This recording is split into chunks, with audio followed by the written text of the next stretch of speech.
In a Los Angeles suburb, Sikhs and community members gathered for a vigil to remember the Sikh victims in Wisconsin.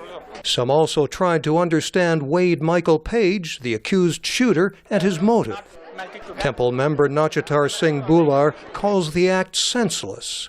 It can be happen anywhere, somebody, come anywhere and it can do, those things. But researchers say Page had ties to music groups with a white supremacy message, and they speculate that his hatred sparked the rampage. And with the guilt, I've had so much guilt. Tim Zoll came to the temple to offer condolences. He says he once hated all dark-skinned people.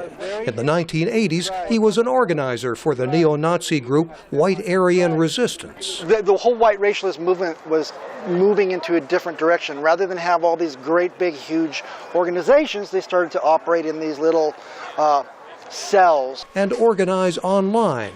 Rick Eaton researches hate groups at the Simon Wiesenthal Center. The center monitors social sites such as Twitter and Facebook and distributes an online application to law enforcement agencies. Eaton asked that his face not be shown.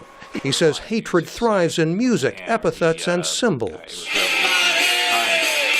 The name of the song is Keep Fighting, and it says everybody, their job is to keep fighting, and if you don't, I'll kill you myself. Rabbi Abraham Cooper, also of the Simon Wiesenthal Center, says online hate sites spread ideas and attract recruits. It's empowerment.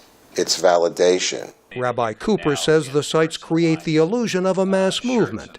But law enforcement is limited, no matter how offensive the language, says Teresa Carlson of the Federal Bureau of Investigation. Until somebody actually threatens, there's a threat of force or violence, we cannot open an investigation on them. Rabbi Cooper says internet companies need to do more. The social networking companies on the internet could and should be doing a lot more to marginalize the messages and messengers of hatred and intolerance and terrorism. Meanwhile, Sikhs in California struggle to understand how a house of worship could be transformed into a crime scene.